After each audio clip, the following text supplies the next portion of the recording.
know, when we watch I Am Athlete, the guys on I Am Athlete, they love to talk about how they doing. Mm-hmm. Like how you, I mean, like they rate themselves, they rate their mental health in that week or whatever, I don't know, in that day. Mm-hmm. Something and it's becoming to be more and more talked about in law enforcement about our mental health. Right. How are we doing from day to day? Because we see so much. Yeah. Mm-hmm. We see so much of other people's lives, and other people's lives begin to partake on our own lives, right? Right. Mm-hmm. So why don't we have a mental health day as police officers? We don't have a mental health day where we can either just take a day off and unpack on our own, or take a day off, go see the agency psychiatrist, psychologist, whatever you call them, and they help us to unpack so that they can monitor our mental health. Because everybody knows that police officers see crazy stuff day to day, week in, week out. Mm-hmm. So how is it that this profession doesn't have a mental health day? I think is very important because, like you said, we take on the troubles of everybody else. We take on their issues, and we have to be the solution to whatever it is that we respond to. Okay, this person is having a mental breakdown. We have to be the person that evaluates them and make sure that they have the proper help. But when we get home and we done dealt with all of this, what about us? So we fixing everybody else's problems. Yeah. But we got our own issues sometimes. And not only that is it plays a different factor when you have all the stress at work and then come home to stress. Mm-hmm. That's true. You know, so as a police officer, how does that affect you when you have to clock back in and you never had a time to digress? And see, the thing is, you don't know how it affects you because you're not seeing a therapist. And I know most agencies, they leave it up to the officer to get that help that they need. But like I said earlier in the last segment, when you crazy, not calling police officers crazy, but when you crazy people don't know that they need help a lot of times. Right, until it's too late. It's late. It's a stigma in law enforcement that we got this tough skin, these minds of steel that don't nothing bother us. Because it's such a manly job. Yeah, and we can just deal with it. And then you consider weak when you ask for help. Sometimes, like, people look at us being sensitive when we ask for help. Like, you're not supposed to. What you're supposed to do is, okay, this happened, and like you said, it's a manly thing. And even as men in the world, a lot of times when we cry, that shows is a sign of weakness to a lot of people. We're not supposed to cry. You're not, and that's what society portrays us to be. Yeah. So when it comes to therapy, like I was talking about a little earlier, my cousin talked to me about that. She does art, and she was trying to implement art therapy to law enforcement and military because of what she realized that our job is pretty stressful. So what the decision she made was, hey, let's get this art. Paint a picture of the happy place, or put it in your mind of a happy place you can go to every single time that you have that you're feeling stressful. You can look at this situation, or you can look at this picture, or paint this picture in your head and go back to that, so that you can just even things out mentally. Right. Even when you're dealing with kids, it can become a different thing because now you're stressed coming home from work. Yeah.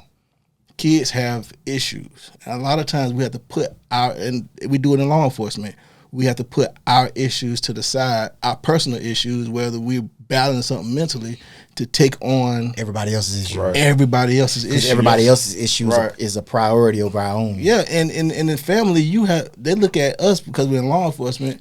We have to have a solution to everybody. Like we have all the answers. Yeah. Like, this happened. Oh, I need you to go talk to Aunt, what's her name? Her and Uncle such and such done got into a fight. I know you able to talk to them because it's what you do. Daughter having a fight at school, and you got to try to see what's going on with her. But at the same time, nobody checks on the strong guys. Right. I do. I ain't gonna lie. I get family members who call me to ask me to come talk to such and such, such and such. Yeah. Listen, my name is not Jesus. Mm-hmm. Yes, it is. My name is not Clark Kent. But like you say, yes, it is. Yes, it is. To them, it is. To everybody, it is. But see, they don't understand. Listen, I do what I can do within the scope of my position, my job, if a lot of times that can't fix your situation. And when I'm not at work, I don't want to be the police all the time. Every day, sure. Mental I want to be human. Mental illness is a real thing. Yeah. Justin could tell you, and he witnessed it firsthand. I'm a type of guy, when it comes to interviews, I'm very confident. Yeah. When it comes to interviews, I've never failed an interview. When it comes to interviews, I prepare myself. Yeah. I had a situation. I was going for a position. He was on the oral board. Yeah. And he could vouch for you, because he ended up asking vouch for you. He could vouch for me, bro. I was mentally, like, that whole week. I realized, and that's after that interview, I realized I was having a mental problem. You stressed out. I was stressed, but you don't know it until something happened that you can normally do that you can't do no more. Right. I went for the interview, and before the interview, man, I ended up getting into it.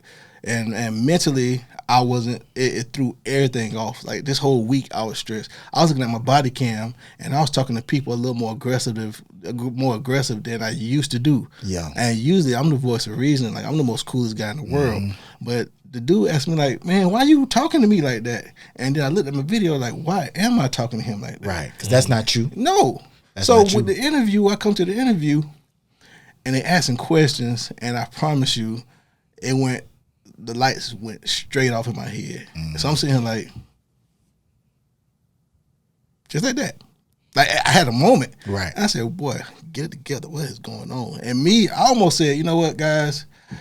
It's been, I don't want to do this no more. I almost said, like, that's where I was. I was so emotionally gone, but I could have answered every single question with ease on a normal day. Yeah. That's when I went home and realized I got to eliminate all my stressors and potential stressors. If you are no good to me, if you're not benefiting me in no type of way that's going to help me spiritually, emotionally, physically, I need to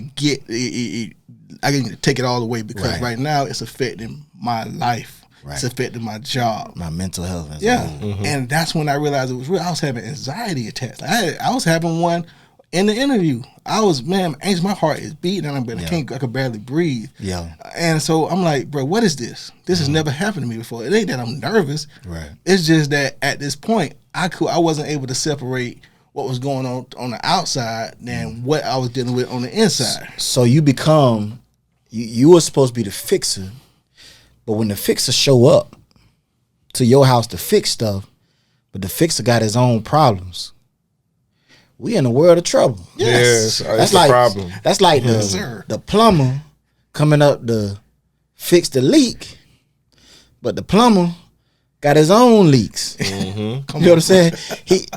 He's supposed to come fix your leaks, but he more worried about the leaks at his house that he can't fix, because now he got to come over and fix yours. So now he worried about your leaks and his leaks. So he's not really most of the tools to fix his, so he can't even bring none. His mental ain't there because he's so worried about his own leak at the house, because he got his wife and his 4 kids. But I got to come over and fix your leak. You better preach, brother. You better so it's like, come on, man. Like, you got to have some grace for a police officer. Listen, I ain't trying to make excuses for us. Okay, listen. You know, we chose to do this job. We chose to do it a certain way. Yeah, essentially, we're human. We're human beings. This is the job we picked to do. We chose to do. We want to do. Right. We have a passion to do. Right. So in that, just realize that we are human, and we have, feelings, emotions. We deal with stuff. We got to deal with life. Just like who? Just like you. So in that, sometimes give someone who does the profession, give them a call, ask how they doing. If you give know them people personally, an outlet. Just simple things like that. Having an outlet is a lot. It means a lot just to be able to talk things through. Don't always ask me to tell you a story about my day, what happened, or what's the craziest thing you ever did. Sometimes ask me, how you doing, man? You feel me? I know you deal with a lot. How you doing? You know what I mean? That goes a long way. Yeah. It helps us digress, and we have to find ways to digress. And one thing I do, I love music. I go do yard work or something like that. I like to do things that are active, or go for a walk, go for a jog, whatever. Yes. Yeah. Those are things, outlets, are being able to talk to somebody sometimes it's good to talk to people in this profession, but sometimes it's also good to talk to somebody who don't know nothing about what you Hey, listen, do. I'm gonna tell you right now. You know, If all you talk to is police officers, you're gonna have a hard 25, 30 years. yeah, you got to talk. You have to live in the regular world. Yes, you have to. You have can't to. just live in the police officer world have to. because it will make you crazy. Yeah. And you might not necessarily be crazy because I'm gonna tell you, as a police officer, you are a very rational Absolutely. thinker. Everything is black and white to you. Yeah. It's right and it's wrong. But if you live in such a rigid world, you never really get to experience and be a part of the real world, Right. where people actually make mistakes every single day. Exactly. And they are human every single day. Right. And our job, in the 10 hours that I work, I'm expected to go by the book. Right. If I live in that world every single day, I will never ever give anybody grace. No. And you won't be human normal. Right. Like that robot You will stuff. be the weird dude that nobody want to ever invite to the cookout. Exactly. But Because you always want to be the police. It's hard. It's hard to cut the police off too, because if you think about it, with the uniform off, we always paranoid. Oh yeah. We can't sit with our backs against the door, window, right? with the window, Yeah. Right. or And we somebody like a restaurant. yeah, or and something pop you. Well, what that is, golly, what it means. That comes with just being police. I train about. Right. That's So- where so the rational part comes So in. technically, Yeah. we're doing this 24 hours. Yeah. You still the police. If something go down, you always vigilant. Like, so you always thinking the worst sometimes, even in the positive situation. I mean, that's a good and that's a bad thing. Yeah, you always ready, but at the same time, Like your family gonna always be well protected. yeah, You know, the people I love to talk to the most outside of work are my kids. Yeah. You know why? Because they don't know nothing about what I do, and they won't understand if I even try to explain it. Yeah. That's a beautiful place to be sometimes when you ain't got to think about it. Like, my oldest, she's 7, so she'll be like, "Yeah, Daddy, you the police, you catch bad guys." Like, yeah. It's like I do a little more than that, but Right. we'll keep it like that I word they love call it. nirvana. Yeah. Like it's like a perfect world. It Yeah. is. Pleasantville. I'm in their world, you know, doing what they want to do. I tell people all the time about the bubble. Now we all have our own bubbles. Right. Inside my bubble is perfect. You know, well, inside my bubble it ain't perfect because I'm a Right. police officer, so I see all the negative stuff. But let's just take somebody like a state worker. You know what I'm saying? State worker. She's a female. She's married. She got 3 kids. They go home. They live on a decent side of town. They don't necessarily have to lock their doors at night. Right. Their bubble is so pure. It's so clean. It's so pretty. It's beautiful. But on the other side of town, her doppelganger, if you will, they bubble is completely different. right. Right. They hear gunshots every night. You know what I'm saying? Their children are in a bad school zone. They have to lock their door. They have to lock Yeah. their doors. They got to worry about if somebody gonna kick in their door, break in their car. Right. They got to worry about if their car gonna crank in the morning. You know what I'm saying? The Yeah. different stresses that Yeah. people on the other side of town got to deal with. So I mean, and that's what we deal with. Right. We may live where, you know, we may live in Pleasantville, but we work. So that's what a median. So what do you do when you see both sides of that? How do we? You go direct? crazy. You go Go crazy. You right. You go crazy. If you don't. But deal with it, listen, absolutely. not only do you go crazy, but you go crazy and you expect to come to work the next day. Yep.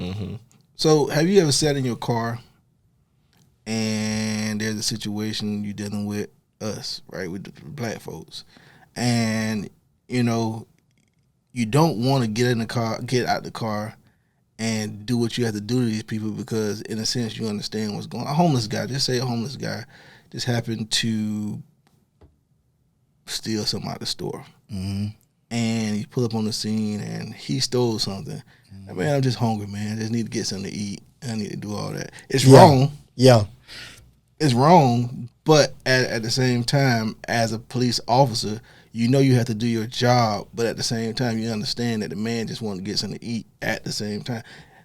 How have you ever felt compassion to, you know what, let me just pay for your food? Or do you at the same time understand that there's a lesson that need to be brought, that you can't just go do this? You know what I'm saying? Like, Yeah, I and deal with that's that all with, the time. and with any situation, you know what I'm saying? And the people don't see that because we always the bad guy. Why you arrested him? You just want to get something to eat. Yeah. That's all fine and dandy, but at the same time, Right. he committed a crime. Right. So a lot of times people don't see how we process things or how we think. Because they don't think about our process. Right, because we still are human at the same time, man. Even though we have to have police presence and we have to be the person on the scene with authority, in the back of our head, I'm putting this man in handcuffs, but I understand that you was just hungry, sir. But at the same time, you committed a crime. So I have to do my job, but maybe I have a talk with you, even in the car on the way to jail, or sometimes, if you can, give him some money I'll pay for this or whatever. But when you pay for it, are you giving him a pass and he's thinking it's okay to do it? Or if you're giving him money, will he actually learn from this situation? So all that is processed when you sometimes deal with situations. People don't see that in law enforcement. Why y'all arresting that man? Why y'all doing him like that? Y'all ain't gotta do him like that. Yeah. I mean, he broke the law. Yeah. I mean, what else was supposed to do? I'm supposed to do my job. Well, don't you have discretion? But you can't have the same discretion every single time. You got to know when to use your discretion and when not. You know what I'm saying? Like, you can't, like, if you have discretion, if you use your discretion every single time and give everybody a pass, then you really ain't the police. You just the dude wearing a uniform. They gonna like, here coming. They won't respect you. Oh, that ain't nobody but Yeah. That ain't nobody but Reed. Hey, we can do whatever we want to do. That ain't how it works, man. Right. You have to do your job. Exactly, bro. You have to do your job.